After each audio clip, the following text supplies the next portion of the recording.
पिंजरे और तोते में कुछ यूं सुलह हो जाए, पिंजरा रह जाए खुला और तोता आजाद हो रहे। नमस्कार, मैं हूं विजय त्रिवेदी और आपने देखना शुरू कर दिया है हमारा खास शो सत्य की विजय, यानी सिर्फ सच। यहाँ ना किसी का एजेंडा है और ना हो हल्ला। 100% रिसर्च के आधार पर हम सिर्फ सच दिखाते हैं।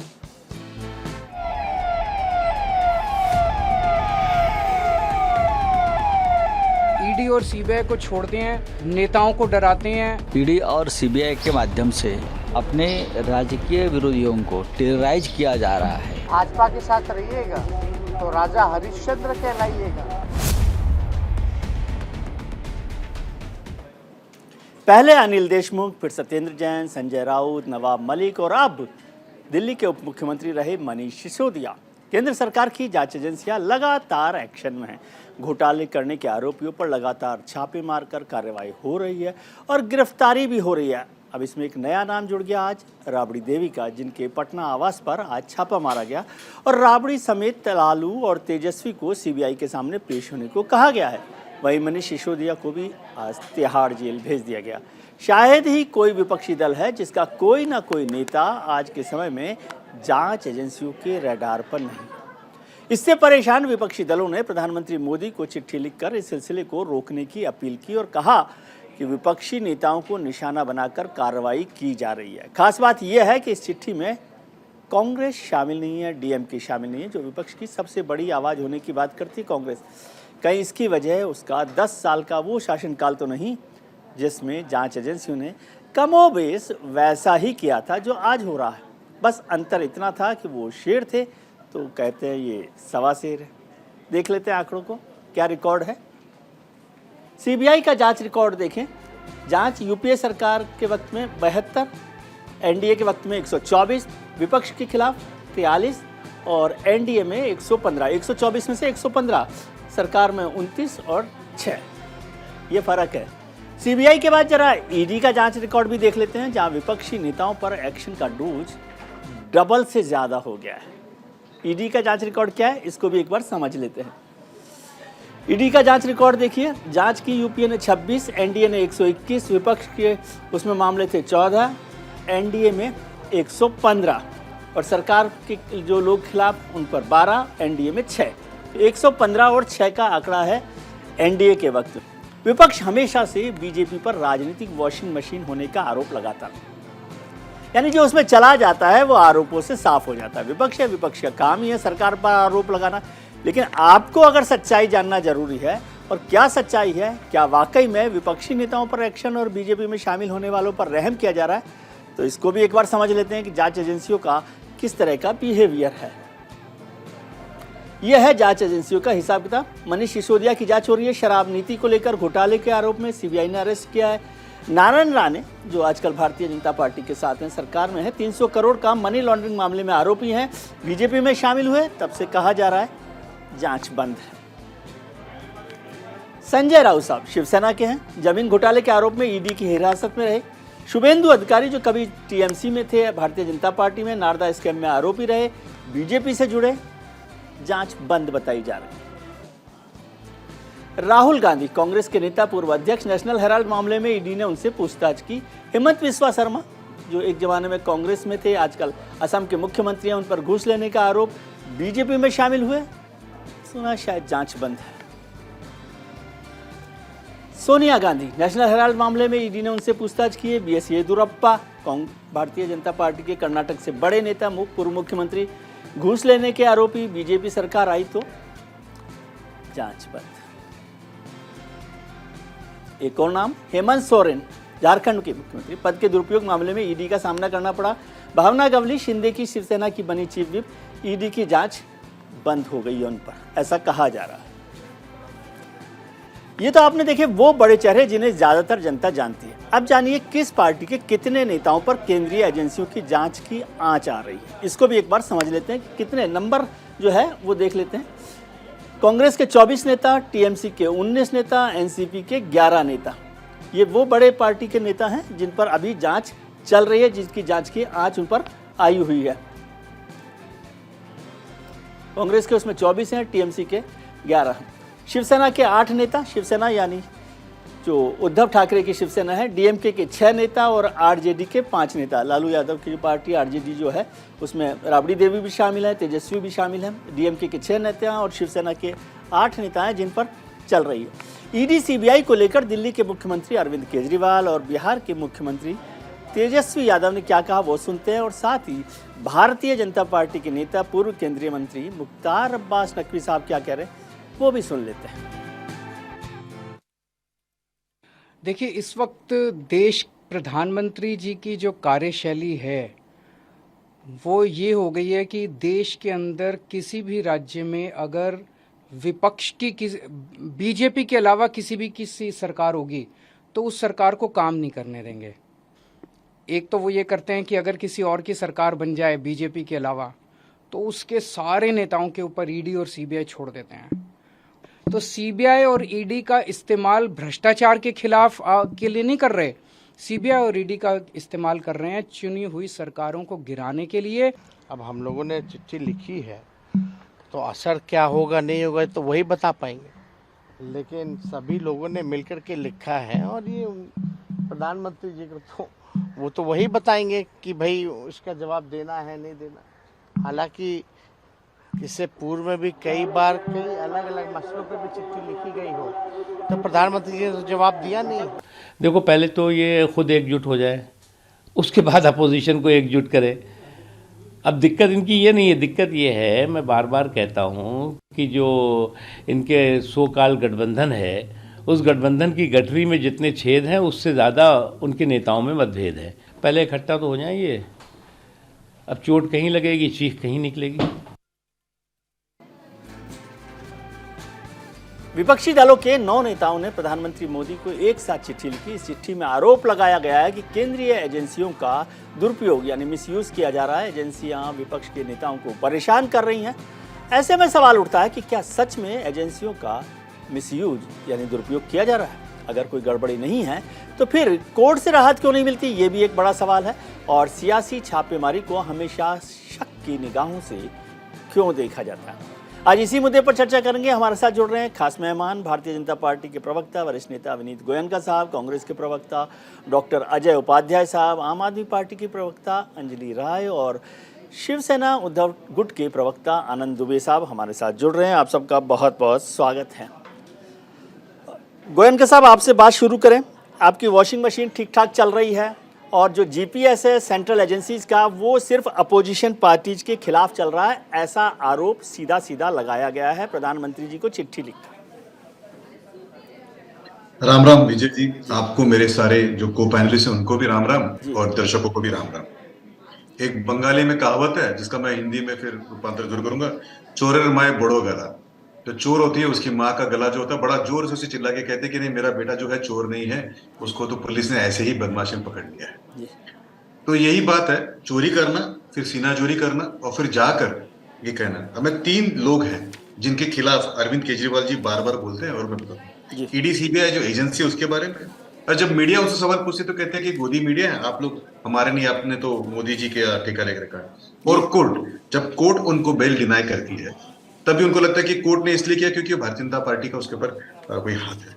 तो ये वो लोग हैं जो पहले क्राइम करते हैं, पहले करप्शन करते हैं, उसके बाद में जानबूझ के चिल्लाते कि हमने कुछ नहीं किया। मैं आपको एक आबकारी नीति तो पिछले 4-5 दिनों में बहुत चर्चा में आई है, लेकिन आपके जानकारी में एक नया घोटाला बताता हूँ जो घोटाला पहले भी आया था, डीटीसी बस का घोटाला।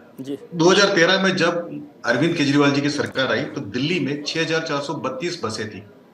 अब वो बसें घटकर 3910 हुई। देखिए, बसें घट हो गई तो उन्होंने एक कॉन्ट्रैक्ट देने की सोची। गहलोत साहब जो है उनके मंत्री है, 27 नवंबर 2020 को उन्होंने एक मीटिंग की है। आपको भी पता है कि जब भी इस तरह की मीटिंग होती है तो उसके मिनट्स जो है अपलोड किए जाते हैं और एमएलएस को उसका एक्सेस होता है। वो उन्होंने नहीं किया, इसलिए 3 महीने बाद में मार्च 11, 2021 को विजेंद्र गुप्ता जी जो भारतीय जनता पार्टी के एमएलए हैं, उन्होंने कॉलिंग अटेंशन बुलाया और कहा कि ये अपलोड करिए, बताइए क्या रिपोर्ट्स है। जब वो आया सामने तो हैरानी वाली बात है, जिस कीमत में बस को खरीदी थी उससे 4 गुना ज्यादा में मेंटेनेंस दिया है। और मेंटेनेंस भी कब दिया है? From the day 1 of purchase. Vijay ji, आपने भी अपने जीवन में कई सारी गाड़ियां खरीदी होंगी, कई सारी वॉशिंग मशीन खरीदी होंगी, क्या आपने मेंटेनेंस पहले दिन से दिया है? ये घोटाला जरा आप मुझे बता दीजिए कि क्या आप अपने निजी जीवन में करेंगे? जी तो ये अगर वो घोटाला विनीत जी, करेंगे तो ठीक है। ह्यूमन क्राई होगा। विनीत जी, आज मैं बता- विनीत जी, जब आज ह्यूमन क्राई होता है, एक दो लाइन और मैं आपसे जी। परमिशन चाहूंगा सर। फिर जून 2021 में जब उनके खिलाफ एक्शन ले सीबीआई जो इन्वेस्टिगेट चालू कर दिया, तो वो क्या करते हैं, टेंडर को नदारद कर देते हैं और कहते हैं कि जी अभी हमने टेंडर को नदारद कर दिया, अब क्यों हमारे ऊपर इंक्वायरी करते हैं। ये action of doing corruption, the intent of corruption was there. तो ये मैंने आपको डीटीसी का घोटाला बताया। ठीक है। आप करीब के ऊपर जो घोटाला वो तो पूरी दुनिया को ठीक है विनीत जी, आज हम जो है ना इंडिविजुअल घोटाले पर बात नहीं कर रहे, हम ये समझना चाहते हैं कि जो घोटालों पर, बास्केट ऑफ घोटालों पे करेंगे। हाँ ठीक है, उस पे बास्केट ऑफ घोटालों की बात यह है कि जो आपकी भारतीय संघ पार्टी है, क्योंकि सीबीआई के और ईडी के आंकड़े यही कहते हैं, सीबीआई की जो जांच का रिकॉर्ड है उसमें एनडीए के वक्त में 124 जांच हुई, उसमें विपक्ष के लोगों पर 115 लोगों पर हुई और सरकार से जुड़े लोगों पर 6 लोगों पर हुई। और ईडी की जांच देखें तो उसमें भी 121 जांच आपने की, उसमें विपक्ष के नेताओं पर 115 लोगों पर और सरकार पर 6 लोगों पर।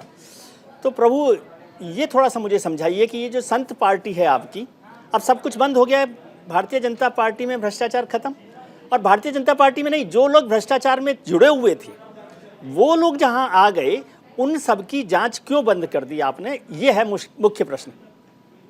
तीन बातें हैं।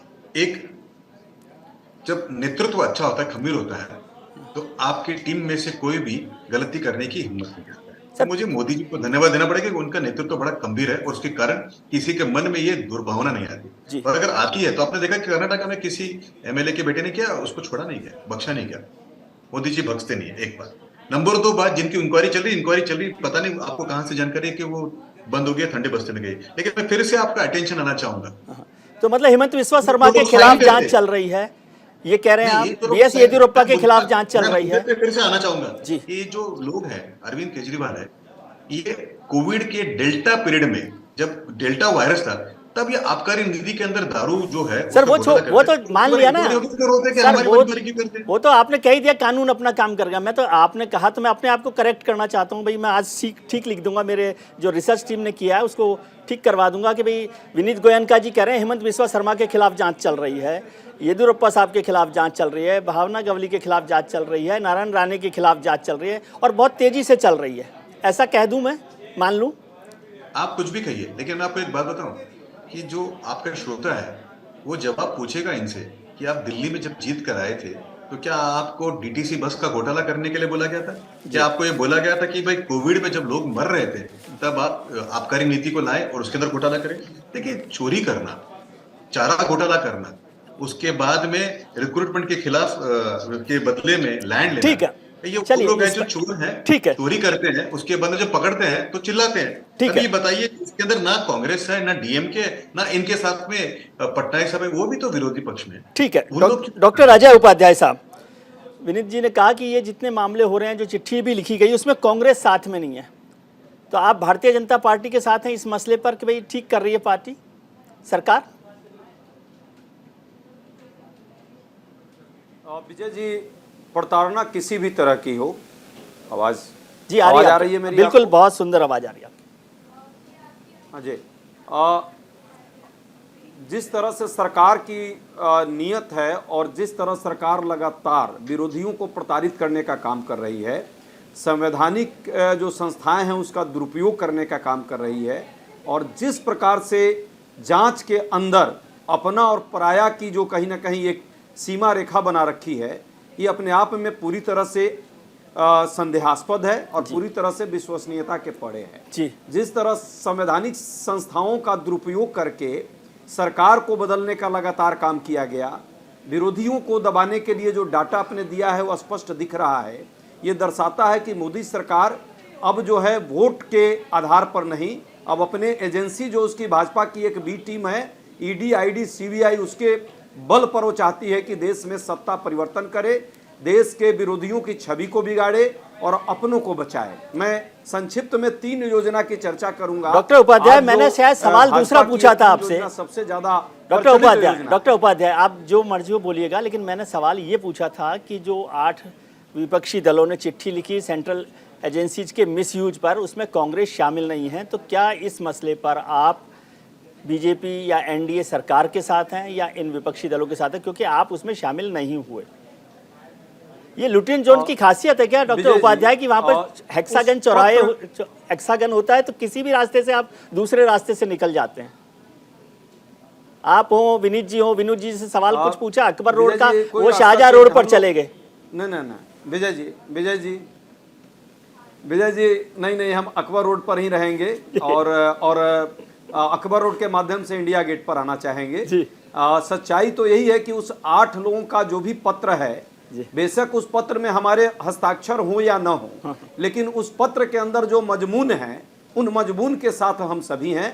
विरोधियों के साथ प्रताड़ना, अपनों को बचाने का प्रयास, और जिस तरह से भाजपा जो है अपने मित्रों को जब ला लेती है तो उसके सारे पाप धुल जाते हैं। इस पर कांग्रेस आपको पार्टी नहीं उस लगता पत्र सर कि के आपकी मजमून के साथ है। आपके साइन होते तो ज्यादा विरोधी और मजबूती सहयोग होती का बात नहीं।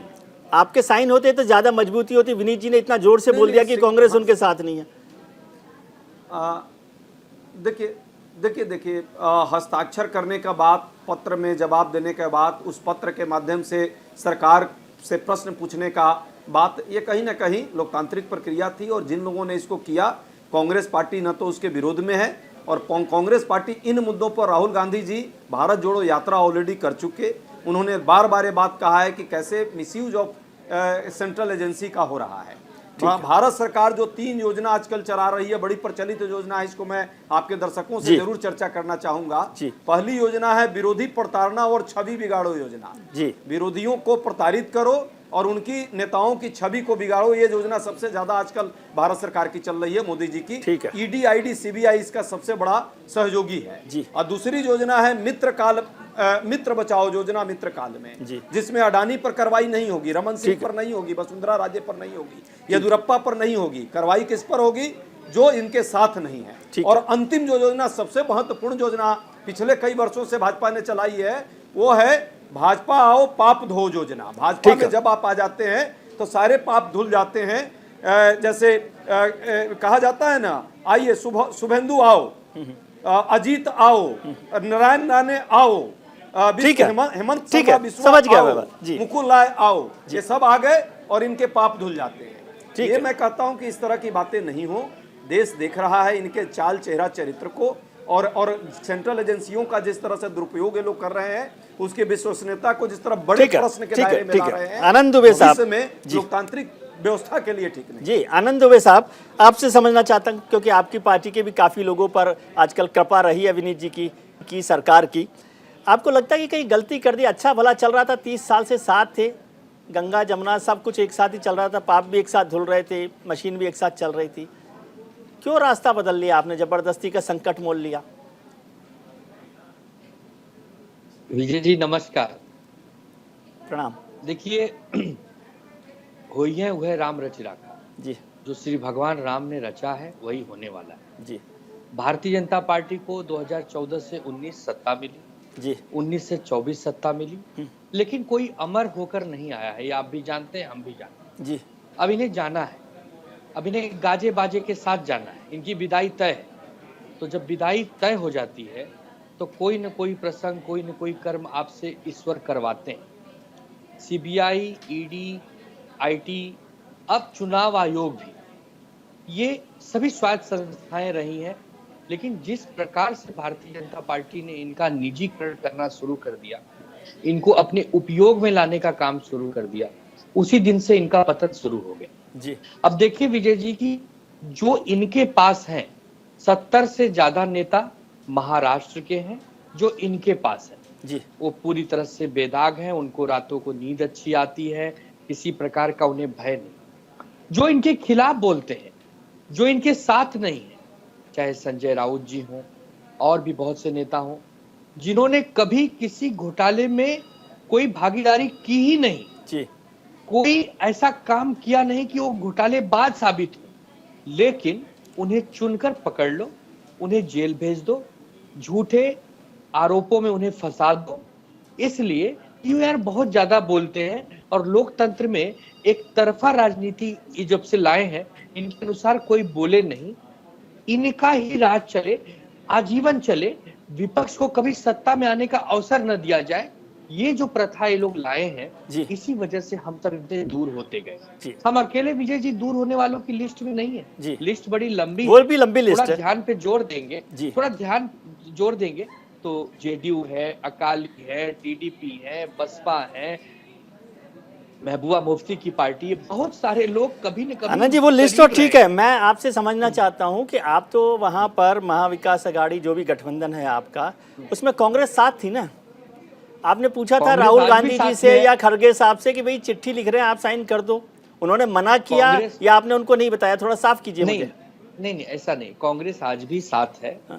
कांग्रेस और शिवसेना और राष्ट्रवादी कांग्रेस पार्टी ने 4 दिन पहले महाराष्ट्र में पुणे में कस्बा सीट पर विजय भी हासिल की, महाविकास आघाड़ी की। ऐसा नहीं है विजय जी, देखिए हम ये चाह रहे हैं, खास करके उद्धव ठाकरे जी का प्रयास है कि सभी विपक्षी दलों को एक मंच पे लाया जाए, उसके लिए वो प्रयास कर रहे हैं। कभी ममता बनर्जी जी को मना लाते हैं, कभी अखिलेश जी को मनाते हैं तो कांग्रेस दूर हो जाती है, कभी आम आदमी पार्टी को नजदीक लाते हैं तो और कोई टीआरएस दूर हो जाती है। जी। तो ऐसा नहीं, हम कोशिश कर रहे हैं। तो मतलब इस मसले पर अंतिम कांग्रेस सांस तक- दूर थी आपसे, ये कह रहे हैं आप? चिट्ठी नहीं, लिखने हम में ये कांग्रेस नहीं ने कह कहा रहे। कि भाई आप ही कर लो आनंद जी, जो करना है, हमें नहीं नहीं, करना। ऐसी बात नहीं है। समझ नहीं आ रही मेरे को कांग्रेस बात पार्टी- आनंद जी। मैं बता रहा हूँ जी। विजय जी। कांग्रेस पार्टी के बहुत सारे क्षेत्रीय दलों से मतभेद है। जी। जैसे उत्तर प्रदेश में समाजवादी पार्टी, बंगाल में तृणमूल कांग्रेस पार्टी, तेलंगाना में टीआरएस, केरला में लेकिन यहाँ तो आपके CPI। साथ है ना सर। मैं बता रहा और हूँ, दूसरी बात है, आप इस इशू पर साथ हैं कि नहीं है, ये इशू बड़ा है। सर पहले विजय जी मुझे अगर रोक देंगे तो फिर पब्लिक को समझ में नहीं आएगा। मैं ये कह रहा हूं कि बहुत सारे क्षेत्रीय दलों के कांग्रेस पार्टी से मतभेद हैं, जी। लेकिन उन मतभेदों को दूर करते हुए एक मंच पर लाना जरूरी है। यदि भाजपा को रोकना है तो उद्धव ठाकरे जी ये प्रयास कर रहे हैं कि आप यदि बीजेपी को हराना चाहते हैं तो ऐसी छोटी मोटी बातों से दरकिनार होकर एक बड़ी विचारधारा के साथ जुड़ जाइए ताकि मोदी जी और बीजेपी को हरा सके। अच्छा, चिट्ठी न लिख देने से कांग्रेस ये समर्थन नहीं करती कि सीबीआई और ईडी अच्छा काम कर रही, ऐसी कोई बात नहीं विजय जी। चिट्ठी लिख देना नहीं लिख देना ये कांग्रेस का अपना फैसला है, लेकिन कांग्रेस पार्टी एक अहम भूमिका निभा रही है विपक्षी दलों के साथ, इसमें कोई दो राय नहीं है। बिना कांग्रेस के भारतीय जनता पार्टी के सामने खड़ा होने की इस समय विपक्ष की कोई बहुत बड़ी संभावना नजर नहीं आ रही है। सर मुझे कांग्रेस चाहिए ही चाहिए। बीजेपी के कुछ मित्रों ने कहा कि वो शायद चिट्ठी आनंद जी की इस चिट्ठी पे साइन इसलिए नहीं किए क्योंकि उनका खुद का रिकॉर्ड भी वैसा का वैसा ही है। आपको तो याद ही होगा कि सीबीआई के लिए सुप्रीम कोर्ट ने यूपीए सरकार के वक्त कहा था पैरेट इन केज, पिंजरे में तोता, और उस समय कैसे दूसरी पार्टियों के लीडर्स के खिलाफ जांच होती थी। तो उन्होंने कहा क्यों इस झगड़े में पड़ो आनंद जी के चक्कर में, आनंद जी भले आदमी हैं, साइन कर देंगे। फिर विनीत जी कहेंगे अरे सर आपका तो आंकड़ा देखिए, विनीत जी वैसे ही बहुत सारे पुराने रिकॉर्ड रखते हैं साथ में। देखिए ऐसा है विजय भाई, आप तो इतने वरिष्ठ पत्रकार हैं, इतिहास में क्या हुआ है क्या नहीं हुआ है देश की जनता को भली भांति पता है जी। आज आपका जो डिबेट है वो बहुत महत्वपूर्ण है। जी। डिबेट सिर्फ इस विषय पे है कि क्या CBI, ED, income tax, ED और चुनाव आयोग इन सब का दुरुपयोग हो रहा है क्या? जी। तो बिल्कुल हो रहा है। और यदि सीबीआई का दुरुपयोग यूपीए ने किया था जैसा आप कह रहे हैं, तो जनता ने उनको जवाब भी दिया है, सत्ता से दरकिनार कर दिया है। यदि यही गलती एनडीए भी कर रही है तो स्वाभाविक सी बात है कि 24 में इनकी भी विदाई तय है। ठीक है। लेकिन ये जो चुन चुन के कार्रवाइयां करते हैं ना, इस पर एक प्रश्न चिन्ह खड़ा होता है जिसका जवाब भारतीय जनता पार्टी के कोई भी नेता देने से बचना चाहते हैं। हम वहां आकर खड़े हो जाते हैं कि भाई क्यों बच रहे हो, कह दो कि शुभेंदु अधिकारी पर भी कार्रवाई होगी, कह दो येदियुरप्पा जी पे होगी, कह दो कि हेमंत विश्व शर्मा जी पर भी होगी। अभी आप देखिए वो कर्नाटक के विधायक मडर विरूप छप्पा, उनके बेटे के 8 करोड़ रुपए नगद मिलते हैं। मैंने नहीं सुना कि सीबीआई और ईडी तत्काल दिल्ली से निकल पड़े हो चार्टर्ड विमान में, नहीं सुनने को मिलता। ठीक है, इस पर चर्चा करेंगे कि बीजेपी के विधायक के खिलाफ क्या हुआ। बिल्कुल ठीक बात आप कह रहे हैं, लेकिन आपने यदि के साथ इसको खत्म किया है तो इस यदि पर भी हम चर्चा करेंगे कि यदि कांग्रेस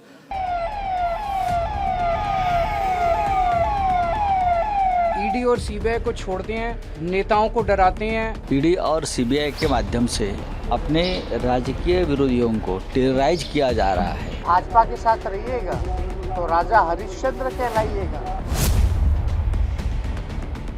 हम चर्चा कर रहे हैं कि क्या विपक्षी नेताओं के लिए एजेंसीज का मिसयूज किया जा रहा है। हमारे साथ विद्वत पैनल है। भारतीय जनता पार्टी के प्रवक्ता विनीत गोयनका साहब हैं, कांग्रेस के प्रवक्ता डॉक्टर अजय उपाध्याय साहब हैं, शिवसेना के प्रवक्ता आनंद दुबे जी हैं और आम आदमी पार्टी की प्रवक्ता अंजलि राय जी भी हमारे साथ जुड़ गई हैं। अंजलि जी, आपका बहुत बहुत स्वागत है। अंजलि जी, आज मनीष सिसोदिया जी को जुडिशियल कस्टडी में भेज दिया गया है। जमानत पर सुनवाई अभी अगले हफ्ते होगी। सत्येंद्र जैन साहब पहले से ही जेल में हैं। किस तरह से आप देख रहे हैं? मैं देख रहा था रिकॉर्ड की आम आदमी पार्टी की दोनों सरकारों के 6 से ज़्यादा मंत्री जो हैं वो किसी न किसी मामले में फंसे हुए हैं। देखिए विजय जी, आज देश में सभी लोग देख रहे हैं कि प्रजातंत्र की खुलेआम हत्या हो रही है। एक संघवाद, फेडरलिज्म का जो कॉन्सेप्ट था उसका पूरी तरह से खात्मा किया जा रहा है। जहां पर भी गैर बीजेपी की सरकारें आती हैं उन पर 3 तरह से प्रहार होता है। पहला काम ये होता है कि एमएलएस को खरीद लो, खरीद फरोख्त करके सरकार अपनी बना लो, और अगर वो नहीं होता है तो उसके बाद जितने भी एमएलएस हैं उनके पीछे ईडी, सीबीआई, सारी इन्वेस्टिगेटिव एजेंसीज लगा दो और उनको डरा के धमका के अपनी तरफ कर लो, जैसे कि हेमंत बिस्वा शर्मा ने किया, जैसे कि नारायण राणे ने किया, येदियुरप्पा ने किया। तो वो दूध के धुले हो गए, उनके सारे केस जो हैं वो गायब हो जाते हैं, बिल्कुल शरीफ बन जाते हैं। और तीसरा प्रहार होता है कि अगर फिर भी सरकारें कायम रहें तो राज्यपाल को उनके ऊपर छोड़ दिया जाए कि वो उनके रोजमर्रा के कामों में दखल अंदाजी करें। और आजकल में हम देख रहे हैं जहां पर भी गैर बीजेपी सरकारें हैं, चाहे वो केरला है, चाहे वो तेलंगाना है, चाहे वो तमिलनाडु है, वेस्ट बंगाल है, पंजाब है, दिल्ली है, किस तरह से रोजमर्रा के कामों में भी एलजी जो है वो दखल अंदाजी करते हैं और काम नहीं करने देते हैं। अब हुआ क्या दिल्ली में, इन्होंने देखा कि आम आदमी पार्टी जिस तरह से पहले दिल्ली में सफल हुई, उसके बाद में फिर ये पंजाब पहुंच गए, फिर इन्होंने गोवा में अपने कदम जो है वो जमा लिए, और अब जो है इनकी जो अपना घर है गुजरात जिसे ये कहते हैं, गढ़ है, वहां पर भी सेंध लगाने में सफल हो गए। तो ये लोग तिल मिला गए। इन लोगों ने और भी तेजी से हमारे लोगों पर प्रहार करना शुरू कर दिया और कितने ही छापे मारे गए मनीष जी के ऊपर, उनके घर में, उनके ऑफिस में, उनके गांव में, उनके लॉकर्स में, कुछ भी नहीं मिला। अंजलि जी, एक चीज़ समझना चाहता हूँ, आपकी बात बिल्कुल ठीक है, आपको पूरा वक्त मिला, आपने बात की है। मैं एक चीज़ समझना चाहता हूँ कि ये मान लेता हूँ कि सेंट्रल एजेंसीज का मिसयूज हो रहा है और ईडी सीबीआई छापे मार रही है, सब कुछ कर रही है, लेकिन क्या कोर्ट भी सरकार की तरफ से चल रही है?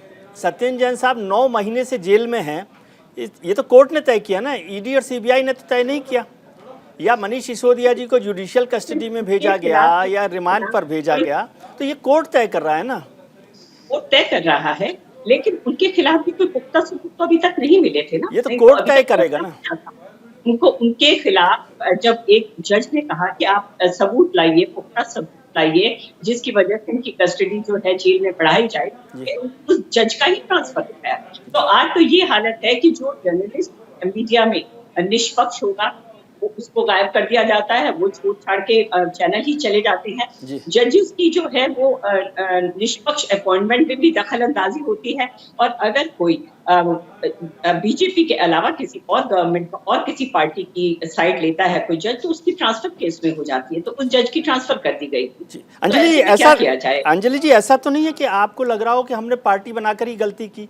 क्योंकि जब आम आदमी पार्टी बनाई थी उससे पहले जो आंदोलन किए थे वो तो मंत्रियों पर केवल आरोप लगा कर आपने इस्तीफे मांग लिए थे। देखिए, हमने कोई गलती नहीं की। सत्य की राह पर चलने से हमेशा परेशानियां आती हैं और हम लोग अडिग हैं, हम इस पर चलते रहेंगे, चाहे जितने भी परेशानियां आए, जितने भी आरोप प्रत्यारोप हों, चाहे जितने भी लोगों को जेल में डाल दिया जाए। पर आम आदमी पार्टी जो आंदोलन से उभरी है, चाहे वो सिसोदिया जी हो, चाहे वो केजरीवाल जी हो, ये लोग अपने प्रोफेशंस को छोड़कर देश की सेवा करने के लिए आए थे। और हमारे प्रथम जो प्रतिनिधि थे इसके आम आदमी पार्टी के मनीष सिसोदिया जी हैं, तो ये लोग डरने वालों में से नहीं है। हमारी पार्टी डर। विनीत जी, आप जवाब देना चाहते हैं?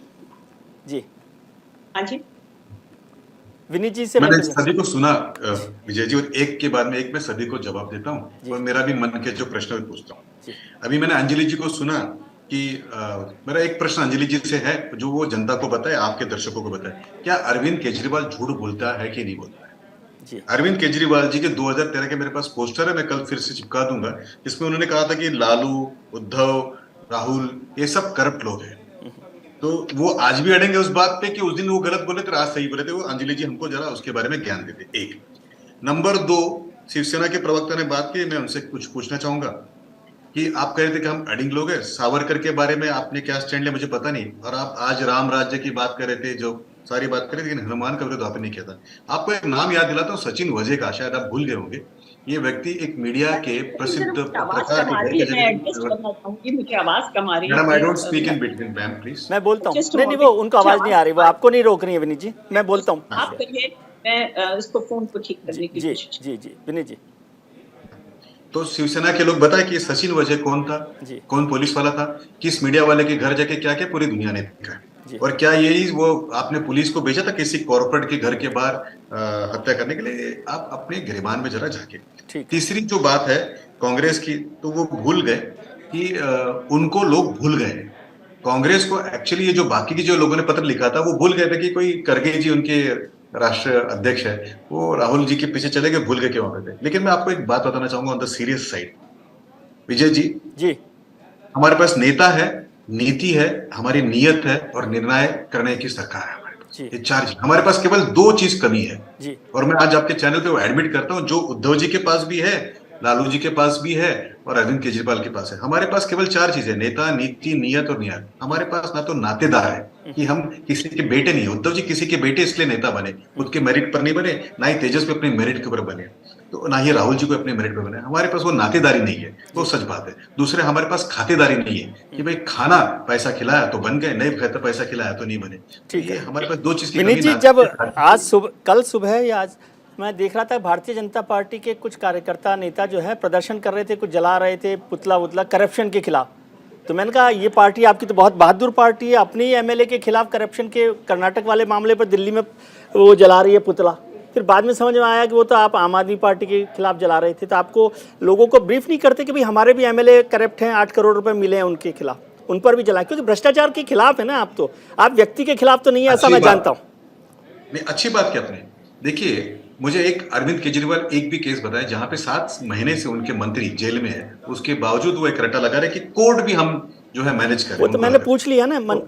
लेकिन आप ये देखिए, हिम्मत भारतीय जनता पार्टी की, अगर उनके एक भी आइडेंटिफिकेशन होता है तो उसके खिलाफ कार्रवाई की जाती है। मेरे फिर से आपके दर्शकों का जो ध्यान है, मैं इस बात पे लाऊंगा, ये जो नातेदार और खातेदार वाली पार्टी है ना, इनको बड़ी तकलीफ होती है। ठीक है कि भाई हमने जो खाया। विनीत जी, आप बहुत टेक्नो सेवी आदमी हैं, आप बड़े विद्वान लोगों में से हैं। मैं कह रहा हूं कि आप ये ईडी सीबीआई का जीपीएस सिस्टम ठीक करवाएं, ये करप्ट लोगों के यहाँ जाए, केवल अपोजिशन वालों के पास ना जाए।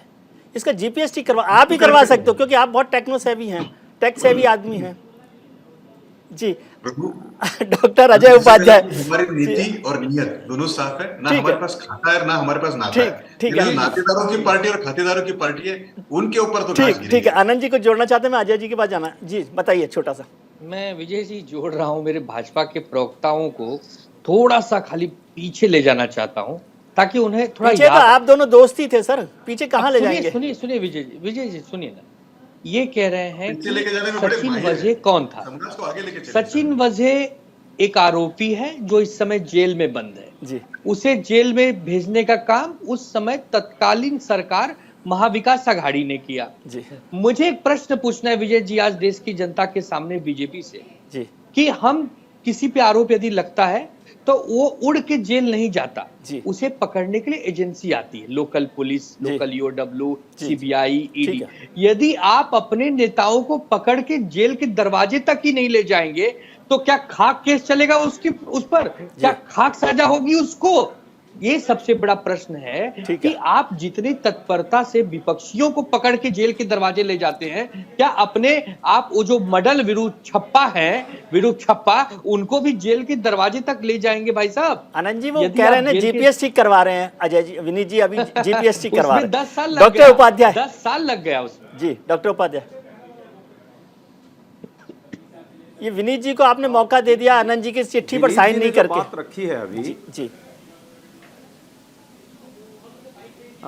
कोई बात नहीं, चिट्ठी पत्री तो चलती रहती है, सब मित्र हैं। कम से कम वो 8 लोगों का चिट्ठी कोई कम भारी थोड़े है, मेरा हो जाता तो और ज़्यादा भारी हो जाता जी। तो हम अलग से भी चिट्ठी देते रहेंगे। लेकिन बात यह है जी, विनीत भाई से शुरुआत करूंगा। विनीत भाई ने जो बात रखी अभी, अरे भाई मोदी जी नाराज हो जाएंगे सुनेंगे तो, आप कैसी बात कर दिए कि मित्र काल में मित्र नातेदारी तो सबसे ज्यादा चल रही है जी। अडानी के यहाँ एक ईडी सीबीआई आईटी का एक चपरासी गया क्या अभी तक? सेल कंपनी, विनोद अडानी, इतने हजारों करोड़ रुपए का शेयर से भी कहीं घूम रहा है, कभी झांकता है दूर से। मोदी जी उधर से आंख दिखाते हैं लाल वाला, चाइना को अब नहीं दिखाते, वो ईडी सीबीआई को और सेबी को दिखा देते हैं कि उधर मत जाना जी। नातेदारी चल रही है। और जहां तक बात आपने कही कि हमारे यहाँ तो कोई है ही नहीं अपना, अरे अनुराग ठाकुर तो बड़े बड़े मेहनत किए थे। अमित शाह के पुत्र ने तो इतनी मेहनत की थी कि इतने छक्के मारते थे कि आज बीसीसीआई के आप देख ही रहे हैं किस किस पदों पर हैं। बड़ी मेहनती हैं लोग, ये लोग रियल में। आपके यहाँ कोई नातेदारी नहीं चलती है। अब बात मुद्दों पर आती है। देखिए, नाचे ना आवे आंगन टेढ़ा और जो खिसियानी बिल्ली खंभा नोचे वाला जो कहावत है वो सब छोड़ दीजिए। समय आ गया है 2024 का। लोग आपसे 8 साल 9 साल का हिसाब मांग रहे हैं।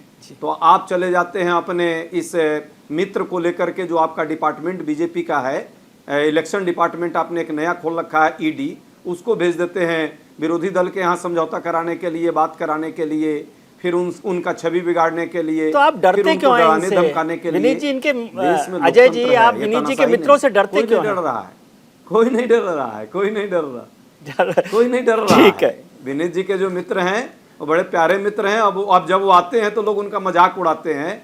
वो जब अब किसी के यहाँ भी जा रहे हैं तो आम जनता देश की मजाक उड़ा रही है कि देखो देखो फिर मोदी जी डर गए, और मोदी जी ने जो है डराने का झूठा प्रयास किया। क्योंकि मोदी जी को अपना काम नहीं करना है, डाइवर्ट करना है जी। और कहीं ना कहीं उन्हें ये डर सता रहा है कि अडानी के यहाँ तो भेज नहीं सकते, तो कहीं कहीं भेजते रहते हैं ताकि अडानी के मुद्दे से लोग भटक जाएं। लेकिन देश के लोग अंजलि जी संपत्ति इतनी बढ़ गई है अचानक। एक मिनट में अंजलि जी से आपके सवाल का ही जवाब लेना चाहता हूं। उस पर कोई जांच कराएंगे कभी? जी अंजलि जी, विनीत जी ने कहा था कि केजरीवाल साहब के कुछ पोस्टर उनके पास पड़े हैं जिनको वो रीप्रिंट कर रहे हैं, जिसमें उद्धव ठाकरे, लालू यादव, कुछ और नेताओं के नाम उन्होंने बताया कि वो करप्ट लीडर हैं। आजकल वो रिप्रिंट करवा सकते हैं विनीत जी? ये आपसे जानना चाह रहे थे अरविंद केजरीवाल जी की फोटो के साथ। कि वो करप्ट है या नहीं है वो तो अदालत, जिस तरह से ये लोग ऑपोजिशन पर प्रहार कर रहे हैं उस पर हमारी ऑब्जेक्शन है। अभी कर्नाटका में एक एमएलए के बेटे के 6 करोड़ जो है ब्राइब में पकड़े गए थे, उसका क्या हुआ? कुछ किया आपने? और जो आपके इतने सारे एमपीज हैं, एमएलए हैं, सब लूट के धुले हैं, कभी उनके अगेंस्ट केस नहीं होता।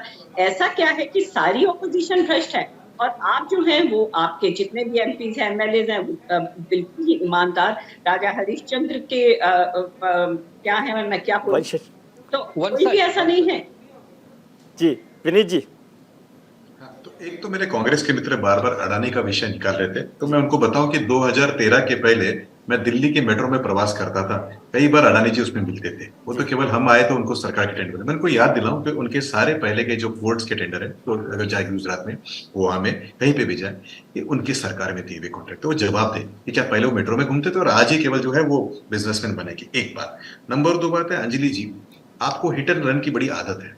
जेटली जी हो या गडकरी जी हो या और बाकी जो लोग हैं, इन पे आरोप लगाना, जब कोर्ट में जाएंगे तो माफी मांगना, लेकिन आप जो है बाद में इन्हीं लोगों के साथ, और फिर जो ये लालू है, उद्धव है, राहुल है, ये जो बड़े बड़े करप्ट नेता हैं, इनके साथ में मिलकर फोटो निकालना हाथ ऊपर करके, तो ये लोगों को दिखता है। दूसरी बात है, मैं आपको फिर से याद दिलाता हूँ कि दिल्ली की जो जनता है वो टीटीसी बस पे प्रवास करती है। मैंने जैसे आप आने के पहले, शायद आपको आंकड़ा नहीं पता था, ये दिल्ली की बस की जो संख्या है 6432 आपने कम करा के 3910 कर दी। एक कॉन्ट्रैक्ट आपने निकाला जिसके अंदर खरीद, मैडम मैं पूरा करता हूं, पूरी बात सुन लीजिए, पूरी बात कर लीजिए, जिसका परचेस कॉस्ट से ज्यादा मेंटेनेंस कॉस्ट, और मेंटेनेंस डे 1 से आपने लगाया। आपको समझ में आ रहा है? डे वन से आपने मेंटेनेंस लगाया। कौन जो व्यक्ति है या सरकार है जो नई बस का मेंटेनेंस फर्स्ट डे से पे करेगा और वही 4 टाइम करेगा? आप करप्शन भी करते तो इतना करते हैं, ऐसा करते हैं कि चिल्ला चिल्ला कर वो कॉन्ट्रैक्ट कहता है कि मैं करप्ट हूं। तो मैडम थोड़ा घर ठीक करिए।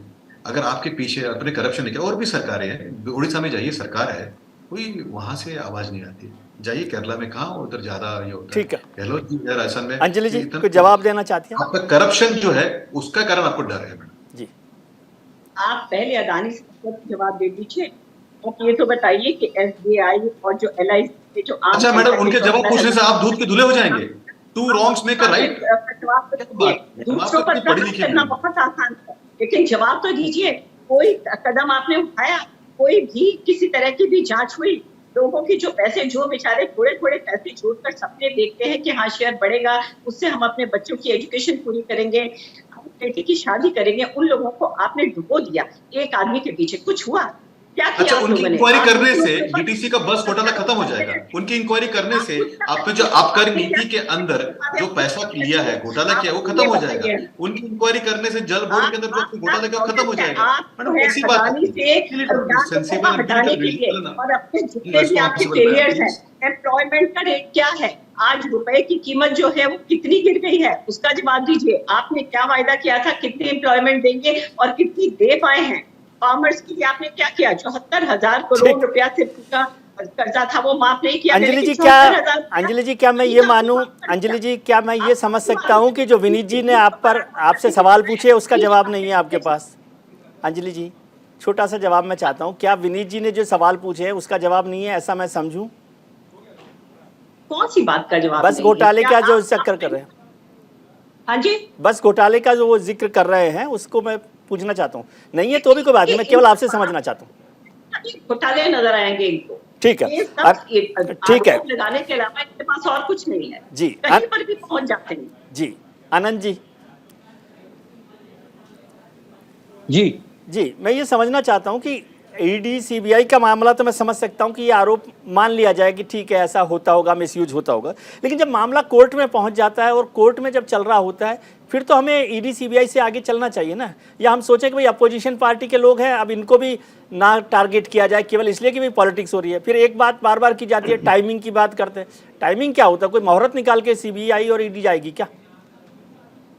विजय जी, पहले स्पष्ट कर दूं, पहले भी कहा हूं जी कि कोई भी हो इस धरती पर, आप यदि वो दोषी है उसे पकड़िए, उसे सजा दिलाइए, कोई बात नहीं, इसका कोई विरोध नहीं करेगा। सभी राजनीतिक पार्टियां इसके साथ ही रहेंगी। लेकिन यदि किसी ने कोई गलती नहीं की है, किसी ने कोई दोष नहीं किया है, फिर भी आप यदि उसे पकड़ते हैं, प्रताड़ित करते हैं केवल इसलिए कि वो आपके खिलाफ बोलता है, आपकी नीतियों का समर्थन नहीं करता, तो यह गलत है लोकतंत्र में। यदि संजय राउत जी गलत है, सिसोदिया जी गलत है, अखिलेश यादव जी गलत है, ममता जी गलत है, कोई भी गलत है, आप उसे पकड़ लीजिए, ठीक है, उसे न्यायालय ले जाइए, न्यायालय फैसला करेगा। लेकिन सिर्फ इसलिए पकड़ लीजिए तो न्यायालय कोर्ट में अपने आप थोड़ी जाएगा, एजेंसी से ही तो जाएगा सर। तो साहब किसी भी आपका कन्विक्शन रेट क्या है? 0.05%। ये इतिहास में भी ऐसा ही था। ज्यादा लोगों पर इतिहास में भी ऐसा ही रहा है। आनंद जी, इतिहास में भी ऐसा ही रहा है। विजय जी, इसका मतलब आप बार बार इतिहास को दोहराएंगे? नहीं, वो तो एजेंसी का कन्विक्शन रेट, एजेंसी का कन्विक्शन रेट ऐसा ही रहा है। अजय जी फिर भी नाराज होंगे कि आप जबरदस्ती दोस्ती को खराब कर रहे हो अपनी अजय जी से। नहीं, बिल्कुल खराब नहीं कर, मैं सच के साथ हूँ। ठीक है अजय जी, छोटा सा सत्य की विजय, सत्य का विजय, हम कोशिश ही कर रहे हैं, साथ है। ठीक है अजय जी, कुछ जोड़ना चाहते हैं? वक्त बहुत कम है मेरे पास, आप बोलिए जी। हमारे साथी विनीत जी ने कहा अडानी पहले मेट्रो में चलते थे और अब वो जो मालिक हो गए। मेट्रो में नहीं चलते थे, हवाई जहाज में चलते थे, मैं मानता हूँ इस बात को। हाँ, लेकिन 8 हवाई जहाज बंदरगाहों के और 8 एयरपोर्ट के मालिक नहीं बने थे। ये मालिक कैसे बने और किस तरह से ईडी सीबीआई का वहाँ भी रोल रहा, इसको यदि आप जनता के बीच बताएंगे तो बड़ा अच्छा लगेगा। यही तो हम जानना चाहते हैं कि ये 8-8, 10-10 जितने जहाज पर चलने वाले लोग एक ही बार एयरपोर्ट कैसे खरीद लिए और कैसे दूसरे तीसरे नंबर पर विश्व में हो गए जब इतना प्यार था। हाँ, काम किया, ऐसा नहीं है उन्होंने काम नहीं किया, उनके लिए उनके मित्र ने भी बहुत काम किया। तो जीएमआर और अडानी में कोई ज्यादा फर्क है? जग के काम करते। अजय जी थोड़ा सा मुझे समझाइए, जीएमआर और अडानी में क्या फर्क है? नहीं, फर्क नहीं है। बस ये है कि जब जरूरत है अपने मित्र को सब चीज देने की तो सारे नियम कायदे कानून को ताक पे रख करके ईडी सीबीआई से धमका करके मुंबई एयरपोर्ट को खरीदवा दिया, सरेंडर करवा दिया। और जब सरेंडर हो गए तो सीबीआई अब कोई काम नहीं करती, अब उस पर कोई जांच नहीं होती उस आदमी पर जो एयरपोर्ट जिसने सरेंडर किया। इसी तरह जितने बंदरगाह हैं लगभग सभी बंदरगाहों का किस तरह से कब्जा करवाया है। सरकार का काम, मोदी जी ने बड़ा अच्छा काम किया है, एकदम रियल में चक्कूदारी वाली भूमिका निभाई है। ठीक है, हर चीज को ले लेकर के दिया है। लास्ट फाइनल कमेंट विनीत जी, और मेहनत भी बहुत ईमानदारी से, छोटी सी टिप्पणी, लेकिन चाहते हैं कि उस ईमानदार प्रयास के लिए कम से कम एक बार जनता के बीच आके अडानी तो बोले। वो ठीक है, अडानी बोल ही नहीं पाते बेचारे। ठीक है विनीत जी, बोलने वाले को भी कहते हैं कि हटाओ, पार्लियामेंट में मत बोलने दो अडानी मित्र का नाम। ठीक है विनीत जी भी ना कहीं गलती से बोल दें अडानी, नहीं विनीत जी बोलिएगा, नहीं तो दिक्कत हो जाएगी। ठीक है विनीत जी, छोटा सा कमेंट, लेकिन एक चीज मैं जोड़ना चाहता, सवाल आपसे पूछना चाहता हूँ, बहुत छोटा सा। आपने अभी अंजलि जी को कहा, शिव आनंद जी को कहा कि टू रॉन्ग्स मिलकर सही नहीं हो जाते, तो टू रॉन्ग्स का मतलब आप ये मानते हैं कि जो अडानी जी का मसला अंजलि जी ने उठाया वो भी गलत था, ऐसा आप समझते हैं? मेरे को अंग्रेजी कम आती है, इसलिए मैं आपसे समझना चाहता हूँ। विजय जी, आप पिता तुल्य हैं, आपको अंग्रेजी करनी आती तो हमको तो अंग्रेजी की एबीसीडी भी नहीं आती है। लेकिन मैं फिर से अपनी बात को दोहराता हूँ, जनता आज के दौर पे जहाँ सोशल मीडिया और मीडिया जो प्रबल है, इसमें सब कुछ जानती है जी। फिर ये जो खातेदार और नातेदार जो पार्टियां हैं, इनका खाने का क्रम और ये जनता के सामने भी आएगा। और ईडी, सीबीआई हो, आईटी हो, ये अपना काम करेगी, कोर्ट भी अपना काम करेगी। हाँ, इनको दुखना जो है वो सहज, और मुझे बड़ा प्रसन्नता होती है जब मैं इनके चेहरे पर चिंता देखता हूँ कि भाई हमारे घर पे ईडी आ गई, अभी सारा पैसा पकड़ा जाएगा। ये जो चिंता मुझे दिखती है, ये चिंता हम जैसे सामान्य लोग जो मेट्रो में चलते हैं। मनीष जी के घर में कुछ मिला है क्या? नहीं मिलेगा तो कोर्ट, क्या आप सोचते हैं कि कोर्ट दे देगा एक्सटेंशन उनके इसमें कस्टडी में? कस्टडी तभी मिलती है साहब जब कोर्ट को प्राइमरी केस से थोड़ा सा विश्वास होता है इसमें कुछ ना कुछ तो गड़बड़ है। अन्यथा 7-7 महीने एक मंत्री को जेल में नहीं रखा जाता है। मुझे लगता है कि कोर्ट थोड़ा रीजनेबल होता है। हाँ, फिर भी अगर इनको लगता है कि न्यायाधीश भी हमारे साथ है तो प्रभु इन पर फिर क्या है। ठीक है, चलिए, अब क्या गड़बड़ है? कुछ तो गड़बड़ है, आपने कहा, यहीं पर हम खत्म कर रहे हैं कि कुछ तो गड़बड़ है। लेकिन आप लोगों का बहुत बहुत शुक्रिया, आनंद जी, अंजलि जी, विनीत जी और डॉक्टर अजय उपाध्याय, आप लोगों का बहुत शुक्रिया कि आपने वक्त निकाला। आज हमने शो की शुरुआत में आपसे एक सवाल पूछा था कि क्या एजेंसियों का मिसयूज किया जा रहा है। इस पर 48% लोगों ने हाँ के पक्ष में अपना वोट किया, वही 52% लोग इसके पक्ष में नहीं है। मतलब ठीक ठाक लोग हैं, ज़्यादा लोग नहीं है, लेकिन फिर भी उनको लगता है कि मिसयूज किया जा रहा है। आज के कार्यक्रम में इतना ही। आपने वक्त निकाला, उसके लिए आपका भी बहुत शुक्रिया। उम्मीद करता हूँ कि आपका आने वाला कल आज से बेहतर हो। आप अपना ख्याल रखिए और उनका ख्याल रखिए जो आपका ख्याल रखते हैं। नमस्कार।